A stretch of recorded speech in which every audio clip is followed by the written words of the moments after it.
नमस्कार किसान साथियों, मैं आपका दोस्त नरेंद्र पोरवाल आपके अपने YouTube चैनल देश किसान हमारे किसान में एक बार फिर से आपका बहुत बहुत स्वागत करता हूं।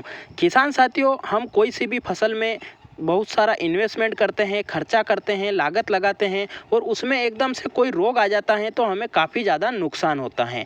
ऐसा ही एक रोग अभी जो है खरीफ की फसल में, चाहे हम सोयाबीन की फसल, उड़द, मूंग या अरहर की फसल लगाते हैं, उसमें देखने को मिलता है। जी हाँ किसान साथियों, उसका नाम है पीला मोजेक वायरस, जो कि काफ़ी खतरनाक रोग होता है और फसल पर लगने के बाद में अगर उसे सही स्टेज पर कंट्रोल नहीं किया जाए तो वह काफ़ी ज़्यादा नुकसान करता है और काफ़ी ज़्यादा यानी कि 50 से 60% तक नुकसान कर देता है और कई कई मामलों में तो 100% भी नुकसान हो जाता है और हमारी फसल बर्बाद हो जाती है। तो किसान साथियों, आज इसी पीला मोजेक वायरस की पूरी जानकारी आपको देने वाले हैं कि यह लगता कैसे है, इसकी शुरुआत कैसे होती है, इसके कौन कौन से कारण होते हैं जिसके कारण यह लगता है और इसके उपाय क्या है, रासायनिक उपाय क्या है, जैविक उपाय क्या है, कौन कौन सी दवाइयों का कितनी मात्रा में कब स्प्रे करना है, उसकी पूरी जानकारी वीडियो में देने वाले हैं। तो आप पूरी जानकारी के लिए वीडियो को पूरा अंत तक जरूर देखें। जानकारी पसंद आए तो लाइक जरूर करें, लाइक से हमारा हौसला बढ़ता है और ज़्यादा से ज़्यादा किसान भाइयों तक जानकारी पहुंचाने के लिए व्हाट्सएप, फेसबुक और अन्य सोशल मीडिया प्लेटफॉर्म्स पर ज़्यादा से ज़्यादा शेयर भी जरूर करें।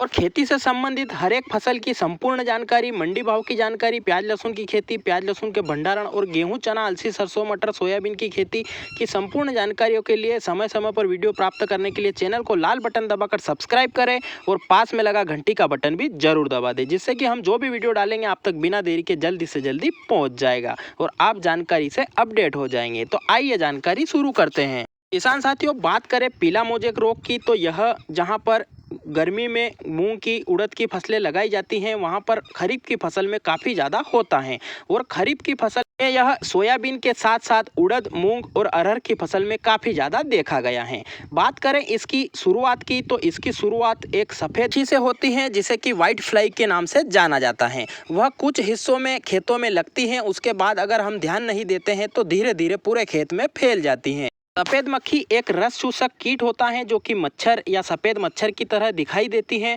और वह पीले रंग की होती है और पंख उसके सफेद होते हैं। वह आगे से बिल्कुल पतली और पीछे से चौड़ी होती है। के आकार की बात करें तो यह 1 मिलीमीटर से भी काफ़ी ज़्यादा छोटी होती हैं। इसे हमें ध्यान से देखना पड़ता है। यह पत्तों को खुरोचती हैं, उसका रस पी जाती हैं, उसमें जो भी क्लोरोफिल बना होता है वह भी चूस कर पी जाती हैं। उसकी वजह से वहाँ पर फंगस भी लगती हैं और हमें वहाँ वो पीला मोजेक वायरस की शुरुआत वहीं से हो जाती है और वह एक जगह से वायरस लेकर फिर दूसरी जगह फैलाने का या स्थानांतरण करने का भी काम करता है, जिसके कारण कि यह काफ़ी ज़्यादा तेज़ी से फैलता है। इतना नुकसान कर देती हैं जिसके कारण कि पत्तों में हमें जो उसकी कोशिकाएं होती है वह भी दिखने लग जाती हैं। उसके कारण पौधे की ग्रोथ बिल्कुल रुक जाती है, नए पत्ते आने बंद हो जाते हैं, फूल की अवस्था में फूल भी नहीं आते हैं और कर या फलियां आती हैं वह भी पोषक तत्वों या भोजन ग्रहण न करने के कारण नीचे गिर जाते हैं और हमारा उत्पादन काफ़ी गिर जाता है। ये तो बात हो गई कि यह शुरुआत कैसे होती है, पीला मोजे वायरस का आने का क्या कारण है और इसका जो है बढ़ावा कैसे लगता है, उसकी पूरी जानकारी। अब इसके उपाय की अगर बात करें, जहां पर कम लगती है या शुरुआती अवस्था में अगर हम ध्यान दे दें तो उसके लिए कुछ जैविक उपाय भी हैं। जैविक उपाय में हम जो है कुछ पौधे अगर हमें पीले दिखाई दें या कुछ पौधे के कुछ पत्ते पीले दिखाई देते हैं तो शुरुआती अवस्था में ही हम उन पौधों को उखाड़ कर कहीं सुरक्षित एक गड्ढे में डालकर उसे वापिस से मिट्टी डाल देते हैं तो वो वायरस वहीं पर खत्म हो जाता है और दूसरी जगह नहीं फैलता है।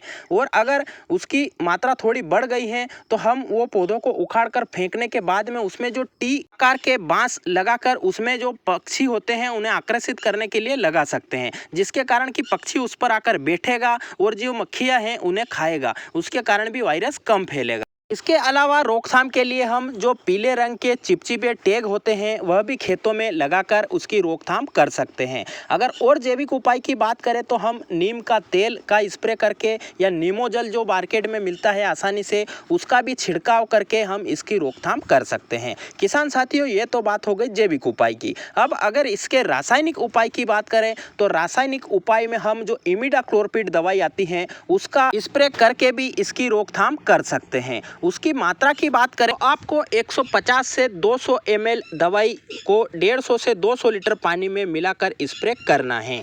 इसके अलावा आप एसाटामेप्रिड 20% या 40% का भी स्प्रे कर सकते हो। अगर उसकी मात्रा की बात करें तो आपको 20% वाला 150 ग्राम से लेकर 200 ग्राम प्रति एकड़ लेना है और 40 जो प्रतिशत वाला होता है वह 100 ग्राम के आसपास आपको लेकर 150 से 200 लीटर पानी में मिलाकर स्प्रे कर देना है, जिससे कि सफ़ेद मक्खी खत्म हो जाएगी और उसके बाद आपके खेत में पीला मोजेक वायरस भी खत्म हो जाएगा। इसके अलावा भी जो लंबी अवधि की कीटनाशक हम उपयोग करते हैं जैसे सिजेंटा कंपनी की एम्प्लीगो, जिसमें कि लेमड़ा साइलोथीन भी होता है, वह भी रस चूसक कीटों और छोटी इल्लियों पर अच्छा काम करता है। तो अगर आप वह स्प्रे कर रहे हो तो उसका भी आपको अच्छा रिजल्ट मिलेगा, या आप अलग से भी लेमड़ा साइलोथीन का स्प्रे कर सकते हो। तो किसान साथियों, यह थी जानकारी कि पीला मोजेक वायरस लगता कैसे है, कब लगता है, आपको कौन सी दवाई का जैविक या रासायनिक तरीके से उपयोग करना है, वह पूरी जानकारी। तो आपको जानकारी कैसी लगी कमेंट में ज़रूर बताएं।